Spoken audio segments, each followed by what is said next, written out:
Good afternoon, and welcome to My World Science, where we discuss everything scientific in our lives. Knowledge is power, and we hope to inspire you to use scientific knowledge to make your life and the world around you a better place. Having problems with your stomach? Today, we're going to learn how to make the most of your appointment with a gastroenterologist, how to prepare for your appointment, what to expect during your appointment, and the right questions to ask your physician to maximize your medical experience. I'm Noah Kittle, and welcome to My World Science. Today, we welcome to our show Dr. Jeffrey Sherman, respected gastroenterologist at Cedars-Sinai Hospital, just a few blocks from Beverly Hills. A lifelong resident of Los Angeles, Dr. Sherman earned his undergraduate degree from UCLA, then went on to study medicine at USC. You may recognize Dr. Sherman from his appearances on medical shows, including The Doctors. In addition to patient consultations, Dr. Sherman has performed thousands of endoscopes and colonoscopies. A welcomed and respected member of the Beverly Hills community, we welcome Dr. Sherman to the show. Thank you for coming in. Thank you for coming today. Nice to be here. Yeah, Appreciate it. So, I'd like to start off with, what brought you into medicine? Why are you doing what you are doing now? At a young age, I found myself as a math and science kind of brain. I would do math homework very easily. The English homework came with a little struggle. My dad is a doctor, the same specialty as I am, so I was exposed to science and medicine at a young age, which kind of swayed me to that. But it was my math and science background that kind of steered me that way, and we don't want to write history papers or English essays. I mean, who knows what that's all about? But math, when there's a right answer, or science, when it's really interesting, that's kind of how it steered me toward medicine. And I'm sure your dad, being the same doctor, made everything like really easy, probably for various tests. Yeah, so, he would help me. He would know certain ways to help out. He didn't, guide me there or force me. He kind of, if I made my own calls, he would help me out along the way, and that would be another reason why I would be veering toward the science and medicine thing. But it was a very easy choice after a while because I understood the math and science a lot more than I did some of the other things in school. That's good. Yeah. So you're a doctor of the digestive system, right? Gastroenterologist. Let's say somebody is feeling some pain or something weird with their abdomen, and they're recommended to a gastroenterologist. How should they prepare for the appointment? The key is history, getting your story right. The patient should understand their medical history, not only gastrointestinal, but general medical history. Know your list of previous problems, list of prescription medications you're on. Then when it comes time to discuss your particular problem, just kind of pay attention to the details on when certain symptoms would act up, certain foods that may be interacting, certain foods would cause or certain foods would help. Eating anything would help. Not eating might help. Time of day. Just get your story as concrete as possible so that we can make the most of the time together, because certain diseases are certain parts of the history point to certain illnesses rather than others. Yeah, I guess that makes sense because your body is built from your digestive system and what it absorbs. So I guess anything that you eat could affect any part of your body in a way. Yeah, I mean, diet is very important. Certain diets are favored towards certain illnesses. IBS, patients are told to avoid certain foods to prevent spasm. Certain sugary foods and carbs, for example, can cause some spasm in some patients. Acid reflux, spicy foods, and tomatoes can cause a little acid reflux. So by avoiding these foods, you're helping your system. You're almost curing yourself. The problem is getting the patient to be compliant. These diets, it's a little bit tricky around here. It can be very hard to avoid your favorite tomato pizza. Right. With all the choices we have out there and the amounts we can have. And speaking of diets, how many of the fad diets have you seen actually show positive results, or are some just meh? They're pretty good if you can be compliant with them. Like I said, it's hard to do that for the long haul. You can do some low carb diets pretty easily. There's something called the FODMAP diet, which has a lot of sugar restrictions. Not only sugar, but certain vegetable restrictions. Oh, right. That can be a little bit tricky, but if you do it to a T, you can feel pretty good. Is it going to wipe things out completely? Probably not, but it can help you feel better. The Atkins diet, some of those keto diets, they're helpful. The weight loss, you'll feel better on it. But the biochemistry in your body is not going to sustain perfect results forever, and so there is a shelf life for these diets. You want to sort of incorporate your regular foods a little, eventually back into your diet. How effective is having things like yogurt as for probiotics and keeping your microbiome in check? Yeah, that's a good question. The probiotics are generally in moderation. I say in moderation because if you overdo probiotics, they can cause IBS and trouble symptoms too. So you want to get the right amount of the right bacteria in the right place, and by overshooting that, and if you take the wrong dose or the wrong amount of colonies, it's going to enter the small bowel, go to the wrong place, and cause some side effects and things. So it's a trial and error, and like I said, not everybody does well on probiotics per se. So you get some advice from your doctor and know which one to take in which quantities, and when you're overdoing them, and look some of the warning signs to back off of them. So there's a give and take to the probiotics. One of the things in the media and just everyday life that we hear a lot about are colonoscopies. Yeah. Because apparently the prep period is horrendous. Well, it's recommended for a long time. Now it's moved up to age 45. It was recommended at age 50, so now it's age 45. You get your screening colonoscopy. The procedure itself is very easy to do. You come to the endoscopy center, and you're out of there in a couple hours. The day before, to see the colon very well, you got to clean out your system. Right. You've heard of some cleanse diets. I mean, this is like cleanse diet on like mega steroids. You drink only water or juice for a day, and then you take a really powerful laxative that keeps you in the bathroom for like 4 or 5 hours, and your system is cleaned out. So yes, it's a little inconvenient because you're at home and you're not eating much, but the information that you gain from the procedure the following day is really worth the inconvenience of the prior day. Right. And could the process of prepping for the colonoscopy affect the results at all? Because I imagine a colon that just worked a bunch probably looks a little different besides the feces in the way. Yeah, well, I mean, some patients need extra preparation time. We don't really know that. We know their history of being on the constipated side or having a sluggish bowel. Their colon may be a little bit more tortuous and twisty. Patients need a little extra time there. The thing is, you want to get as clean as possible because inflammation, small polyps, and just the procedure itself can be a little bit more difficult and not seen if there's debris in the way and it's just not a clean colon. So the preparation is the key to the colonoscopy. We'll cancel the case. We'll cancel the procedure if we go in there and say, hey, it's not clean enough. We got to come back another day. If a patient says, I tried this stuff last night and I just don't think I got clean enough, we'll say, well, we'll take a look. But if you're not clean enough, we got to bring you back because it's just not worth it. We got to see everything really cleanly. Right. And on polyps. So polyps is really kind of what you look for in a colonoscopy.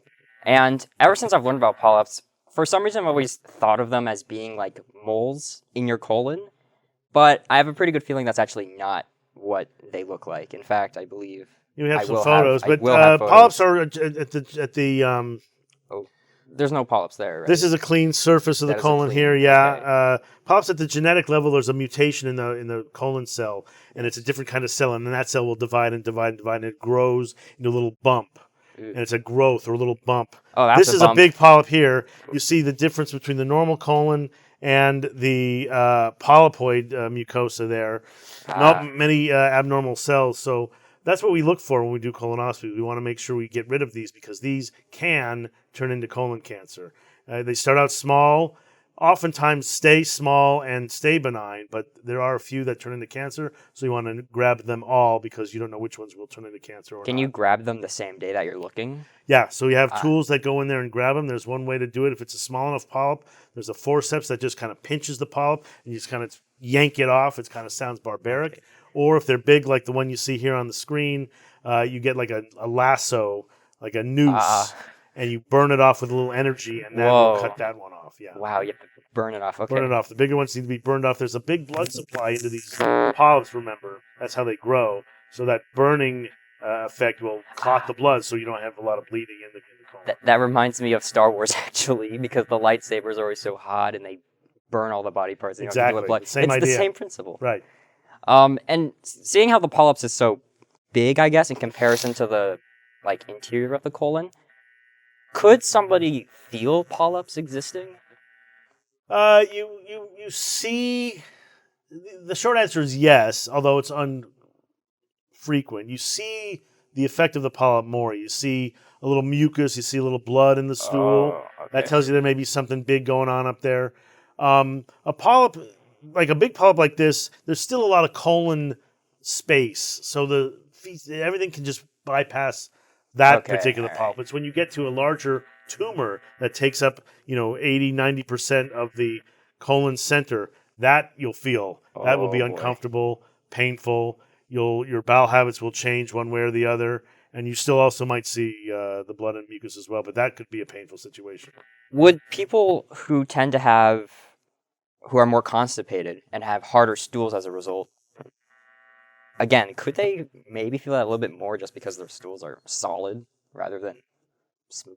They would feel that, just by virtue of the fact that their bowel habits are a little bit irregular, they would feel a little bit more spasm and pressure down there, and that would translate. And it wouldn't necessarily mean they've got something terrible. Right. And that's what I want to emphasize is most of the time it's not that. It's more of a spasm type of situation. But that's a setup for polyps and colon cancer. If you have increased constipation, the stool's rubbing up against the mucosa a lot, you want to have somewhat regular bowel habits, a high fiber diet, good in fruits and vegetables, not a lot of fat to make the stool very hard and uncomfortable, and that will prevent the presence of cancer and polyps. Okay.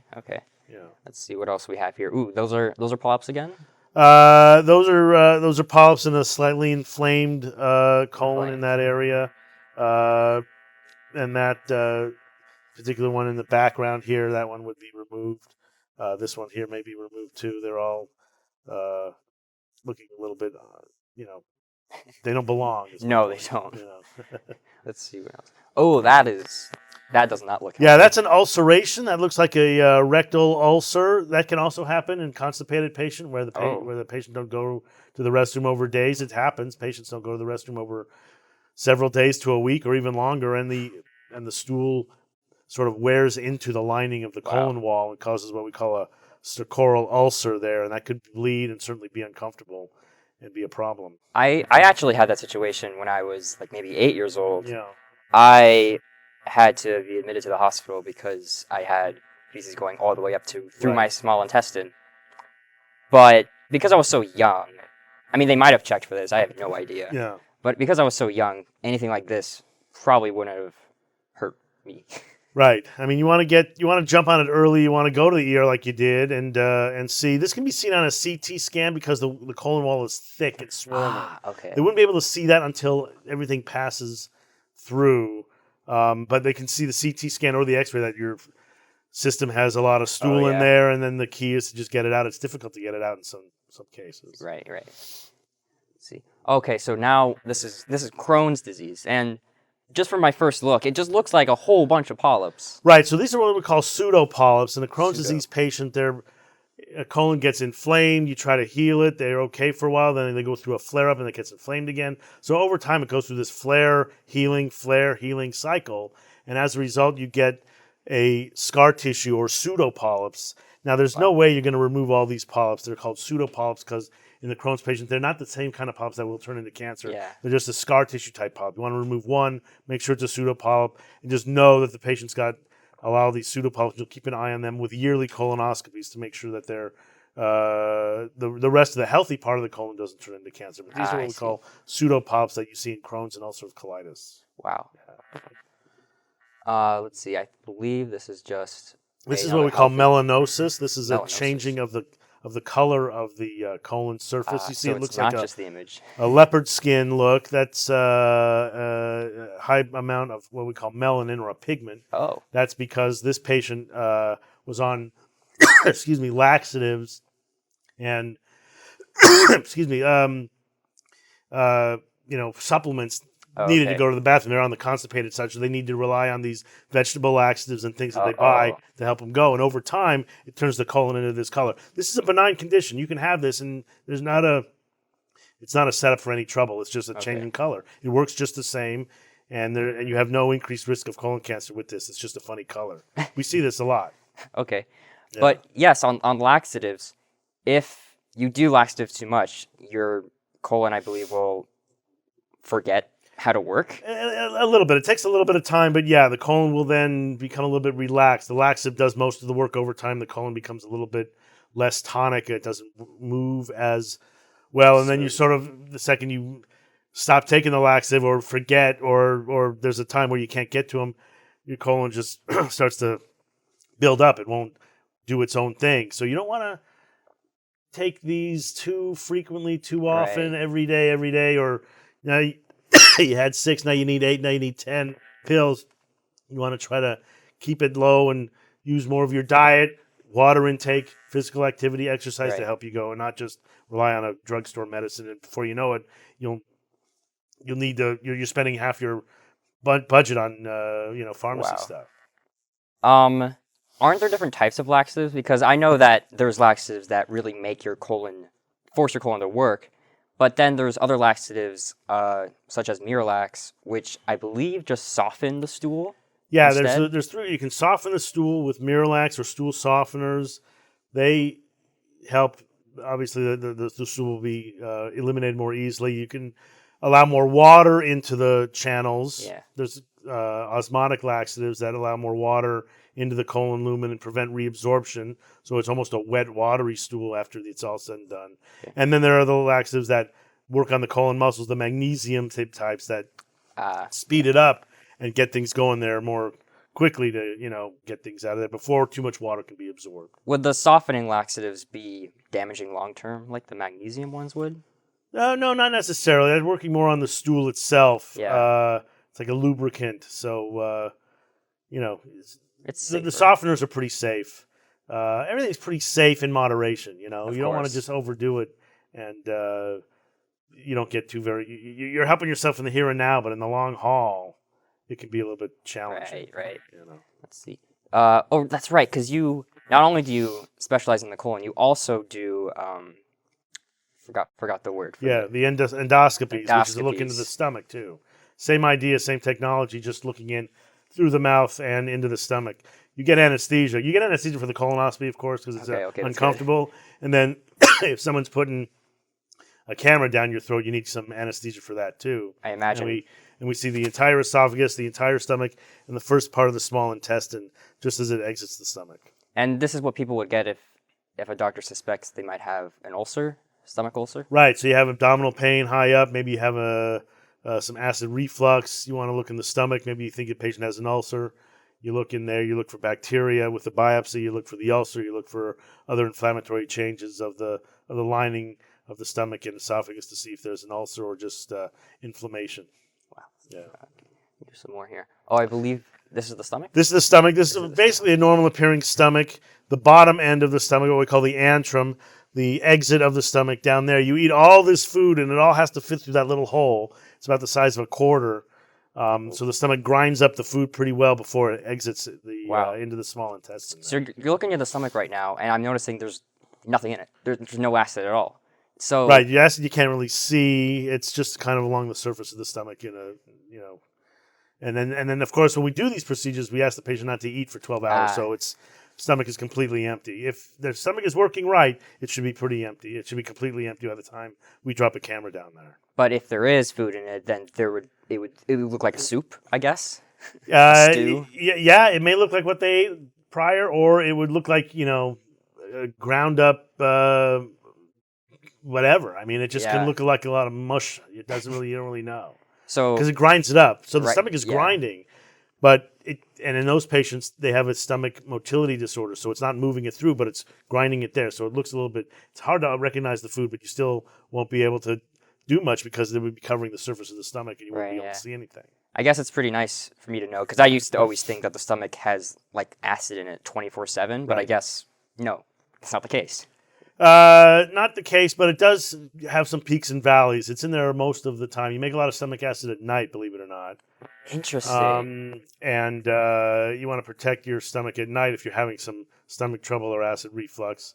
But food helps buffer the stomach acid. Stomach acid, by the way, is not used to digest food. It's used. We talked about the biome a little bit earlier. It's Yeah. used to regulate that. So you Really? still want to keep your stomach acid if you can.